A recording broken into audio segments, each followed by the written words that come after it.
हमारे देश में हिंदू राष्ट्र की बातें होती रहती हैं, लेकिन पड़ोस में एक ऐसा देश है जहां ढंग से 3 करोड़ की भी हिंदू आबादी नहीं है। लेकिन वेद और पुराणों के टाइम से ही ये देश हिंदू देश रहा है। हम बात कर रहे हैं नेपाल की। आपके मन में भी ये सवाल उठता होगा कि नेपाल हिंदू राष्ट्र कैसे बना। जब 80 करोड़ हिंदुओं के साथ भारत कभी हिंदू राष्ट्र नहीं बन पाया, तो 3 करोड़ की टोटल आबादी वाला एक छोटा सा देश कैसे हिंदू राष्ट्र बन गया। और अगर नेपाल हिंदू राष्ट्र था, तो अब वहीं पर दोबारा हिंदू राष्ट्र बनाने की मांग क्यों हो रही है।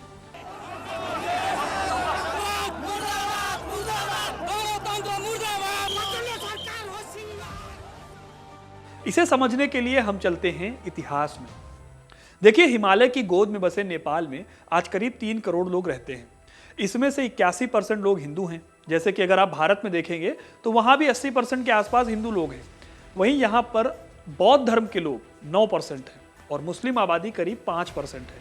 और पॉपुलेशन का ये ग्राफ ऑलमोस्ट हमेशा से ही सेम रहा है। तो अब हम अपनी कहानी पर आते हैं कि नेपाल में हिंदू धर्म की शुरुआत कहां से हुई और ये देश हिंदू राष्ट्र कब बना।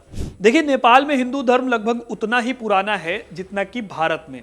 हमारे वेदों में नेपाल का जिक्र बहुत आसानी से मिल जाता है। स्कंद पुराण में नेमुनी या फिर ने नाम के एक ऋषि मिलते हैं जो कि हिमालय की गोद में रहते थे।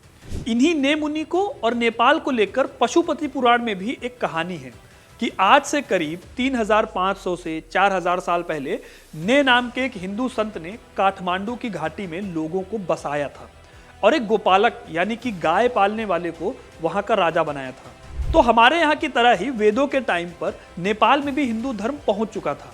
हिंदू धर्म में यह मान्यता भी है कि माता सीता का जन्म नेपाल के ही जनकपुर में हुआ था। ऐसे ही महाभारत काल में भी संस्कृत ग्रंथों में नेपाल के किरात वंश का जिक्र मिलता है। इन लोगों ने महाभारत के युद्ध में भी हिस्सा लिया था। लेकिन आगे चलकर 6ठी शताब्दी ईसा पूर्व में जब बौद्ध धर्म का दौर आया, तब हिंदू धर्म की तरह बौद्ध धर्म भी नेपाल में खूब फैला। खुद भारत के महान सम्राट अशोक ने भी नेपाल जाकर भगवान बुद्ध के जन्म स्थान लुम्बिनी में उनकी शिक्षाओं को लेकर एक पिलर लगवाया था। इसी नेपाल से ही बौद्ध धर्म तिब्बत और ईस्ट एशिया के देशों में भी पहुंचा था। बौद्ध धर्म के प्रसार का ये जो सिलसिला है, ये गुप्ता पीरियड तक चलता रहा। यानी कि 4ठी शताब्दी तक नेपाल में हिंदू धर्म के साथ साथ बौद्ध धर्म भी काफी फल फूल रहा था। हालांकि 11वीं सेंचुरी तक कई राजा आए जो कि बौद्ध और जैन धर्मों को भी इंपॉर्टेंस देते थे, लेकिन फिर भी हिंदुओं की संख्या नंबर्स में हमेशा से ज्यादा रही थी। अब इसी जगह पर आप देखोगे कि भारत में तो और धर्मों के लोग भी आते रहे, यहाँ हमले करते रहे। अब सवाल ये आता है कि नेपाल में इस्लाम धर्म क्यों नहीं पहुंचा। तो इसका जवाब यह है कि नेपाल में भी मुस्लिम हैं, लेकिन उनकी आबादी काफी कम है।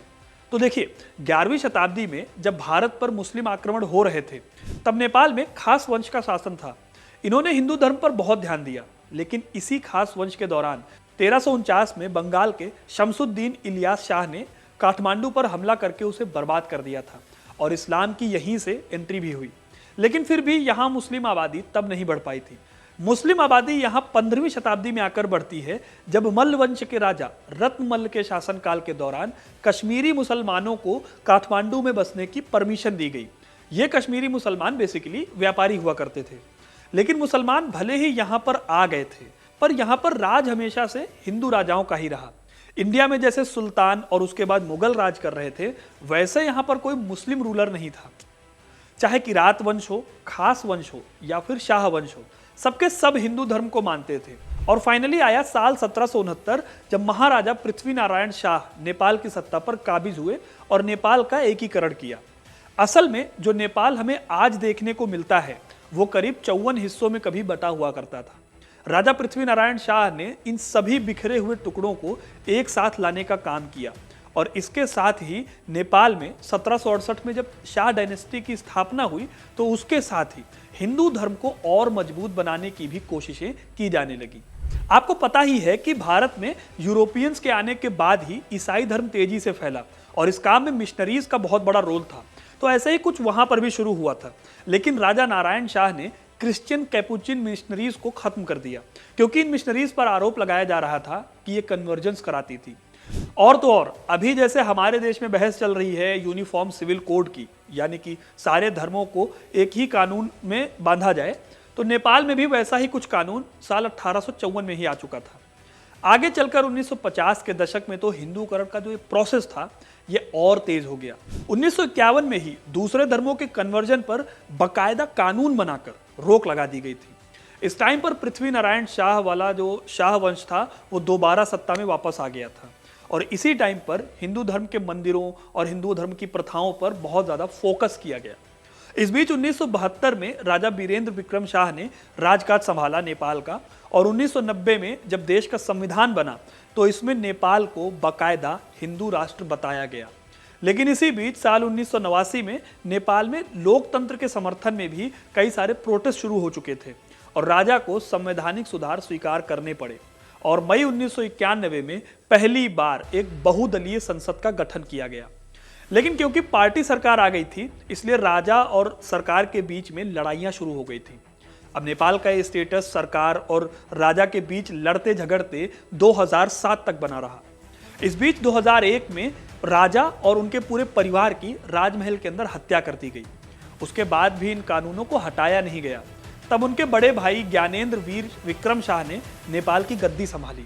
लेकिन 2006 तक आते आते सिचुएशन बदल गई थी। नेपाल में आज़ादी को लेकर फिर से बहस शुरू हो गई थी। इस बहस के चलते ही नेपाल में बड़े लेवल पर प्रोटेस्ट हुए और इसका रिजल्ट ये निकला कि 2008 में नेपाल के राजा ज्ञानेंद्र वीर विक्रम शाह देव में राजशाही पूरी तरह से खत्म हो गई और आंदोलन को लीड करने वाली कम्युनिस्ट पार्टी ने नेपाल में नई सरकार बनाते हुए उसे रिपब्लिक और सेकुलर घोषित कर दिया। लेकिन लोग अब डेमोक्रेसी छोड़ना चाह रहे हैं। यही नहीं, अब वहां फिर से हिंदू राष्ट्र की मांग तेज हो गई है। असल में नेपाल में 2008 के बाद से ही कोई भी मजबूत सरकार सत्ता में नहीं आ पाई है। इन 15 सालों में 11 प्रधानमंत्री बन चुके हैं। सबसे बड़ी बात यह है कि इसमें से 3 प्रधानमंत्री अकेले 2011 में बने थे। ऊपर से देश में कम्युनल झगड़े बढ़ गए थे। कई ऐसी घटनाएं सामने आई जिसमें कि बहुसंख्यक आबादी को परेशानियां झेलनी पड़ी। 2021 में नेपाल की सेना के एक एक्स जनरल रुकमंगू कटावल ने हिंदू राष्ट्र स्वाभिमान जागरण अभियान शुरू किया। इसके बाद 20 हिंदू धार्मिक संगठनों ने मिलकर एक हिंदू राज्य की अपनी इच्छा जताई और इसी साल नेपाल में 2021 में जनगणना की रिपोर्ट आई जहां पर यह पता चला कि नेपाल में मुस्लिम आबादी लगातार बढ़ रही है। अब इन्हीं वजहों से नेपाल के लोग आज न सिर्फ हिंदू राष्ट्र की मांग चाहते हैं बल्कि वो अपने पुराने राजा को भी वापस लाना चाहते हैं। तो ये थी कहानी कि नेपाल में हिंदू राष्ट्र कैसे आया और आज दोबारा इसकी मांग क्यों हो रही है। आपको इस बारे में क्या लगता है हमें कमेंट करके जरूर बताइएगा। वीडियो अगर पसंद आई हो तो इसे लाइक और शेयर करना ना भूलें और इतिहास से जुड़ी ऐसी ही घटनाओं के बारे में जानने के लिए हिस्ट्री कनेक्ट को सब्सक्राइब जरूर करें। धन्यवाद।